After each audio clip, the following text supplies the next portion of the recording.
Okay, so good morning, everyone. I'm Amy Allen. I'm the founder and managing director of Senploy.co.uk.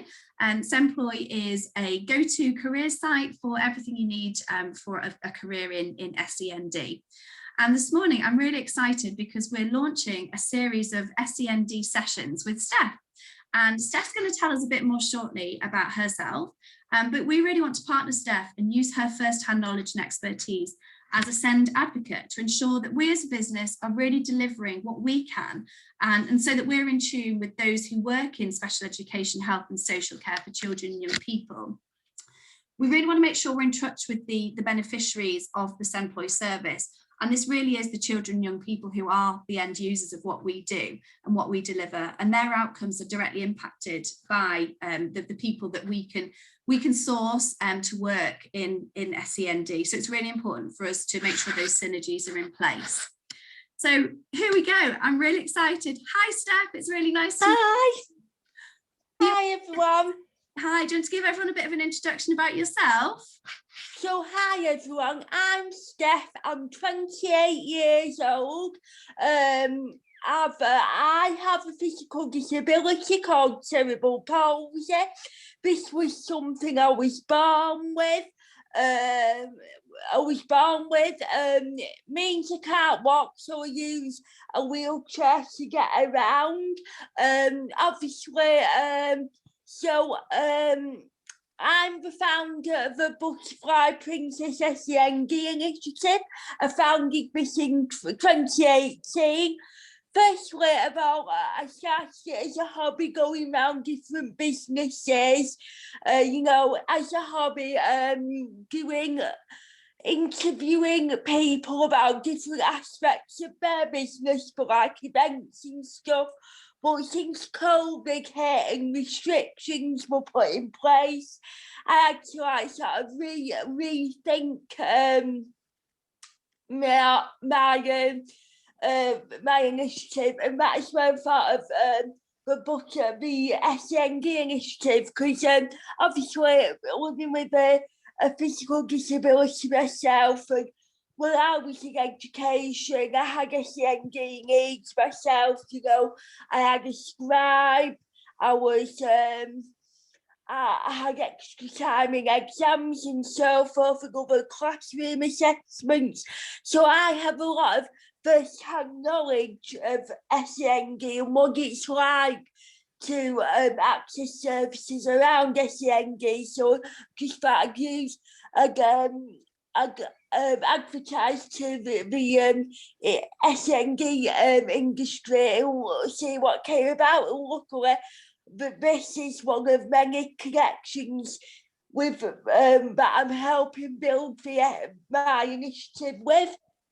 It's brilliant, Steph, and I think it's so important to be able to use your first-hand knowledge and experience to be able to really get the message out to people about how important it is to have that support to enable you to become as independent in your life from a really early age as is possible.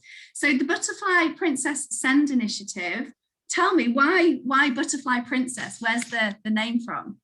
Well, obviously, Princess. Well, I'll start with the name of the princess name. Obviously, when we're young, we all have pet names, don't we? For when we're younger, that our parents call us, Honey or whatever. But for me, with my dad especially, it was Princess. My dad always referred to me as little princess, still does the odd time. But really, I really want to explain the concept of the butterfly. To me, the butterfly represents a period of transition and transformation. All throughout my childhood, I've had negative experiences, bullying. I was a victim of childhood physical, mental and emotional abuse, where I was put in a bathroom for hours, and this person used to hit me, they used to slap me, they used to call me names, and they weren't very nice to me, and that abuse went on for quite a number of years, and plus with my bullying at school and all the underestimating I've had it throughout my life, people saying, oh, you can't do that because you're disabled, you can't do this. So I always look to myself as the butterfly, is like, and I always use the reference of the children's book, The Hungry Caterpillar. I'm sure we're all familiar with that story as we were children. So as we can recall, the caterpillar was quite slow and quite miserable, and then he matured into a beautiful, confident butterfly, and that's how I see myself, you know. In that time when I was the little girl in the bathroom and having all that bullying experience, I was a little caterpillar, scared, slow developing. I couldn't speak properly till the age of 4 and stuff. But now I've matured into a confident butterfly, and that's where I'm spreading my wings, and I'm just enjoying this whole experience. I think you're very inspirational, Steph. You really are. And I think being able to use that first-hand experience is going to really support and help a lot of people out there. So I'm really grateful for the fact that you're sharing that with us. So thank you. Can I ask, what's been the biggest hurdle that you've overcome to date? The biggest hurdle, there's been quite a few. Obviously, like with my exams in like school and college, you know, I had a lot of people underestimating me. When I was at college and I did my A-levels, in theology and philosophy for Central Judaism. I learned about philosophical thought from like Rene Descartes, Plato and Aristotle, the theory of the theory of the world of forms, the four forms and the prime mover, and all them philosophical thoughts. Now that was one of my biggest challenges, because people didn't think, oh, how could you do an A-level? You know, you've got to do like a 25 mark and 10 mark essay each week. How are you going to manage that? And I always recall one of my tutors saying when I was thinking about doing this course, I've always remembered that other staff members would tell my tutors, and they never told me who it was exactly, but I always remember them saying, oh, you know, don't expect anything from her. But in the end, you know, I surprised everyone. I was getting top grades in my weekly essays and in my final exam, and my philosophy teacher said I was fluent in the technical language. And so that's been one of the obstacles. And the second one is like really like with my Butterfly Princess initiative, you know, I've had to really like prove myself and get out there and like just take the plunge,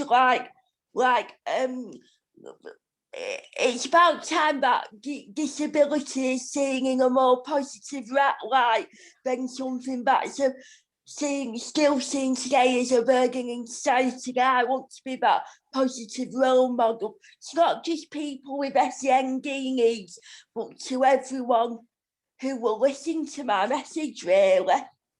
Yeah, I think, as I said before, Steph, you really are inspirational. And I think when we can finally meet up outside of this whole COVID business, I'd like you to teach me some philosophical because I really am totally ignorant to these things. So please educate me, because I think you've got a lot to give. Can I ask, Steph, in terms of your life aspiration, what would be your ultimate goal? Well, obviously, things like COVID hit, that's put like a big block on it, but obviously we'll be getting out of it soon. So my big aspiration would be like, you know, like to really get out there more and like really, because I'm like a real people's person. I like to meet up, chat to people and get to know them and really get hound home this butterfly Princess SEND initiative and to take it to a national and maybe a global level, and maybe to have my own TV show one day where, you know, I'm that positive role model where people can look at me and say, yes, she's disabled, but she doesn't see herself as disabled, and she's not let her disability get in the way of what she's wanting to achieve. Fantastic, Steph. And do you know what? There's a saying, and I think it sums you up quite nicely. And it's, she dreamed she could, so she did. And I think that will be you. We'll be seeing you on the telly in not too many years' time, being a complete advocate for all that is SEND and how people can achieve things in life. There are barriers in place, of course there are, but it's overcoming those, and it's finding strategies that work for you. Can I ask though, Steph, why do you want to work with Senploy? What do you see as the benefits of working with us and being an advocate to get more people working in special educational needs and disabilities? Well, I think working with in the world of the SEND industry and obviously with what Senploy are doing, because like I know firsthand, like from like when I was at school, you know, working in the SEND industry can be very challenging at times because you're dealing with a lot of people who may have like a variety of complex needs and challenges, but it can also be quite rewarding as well because you're helping that child develop into something for the future.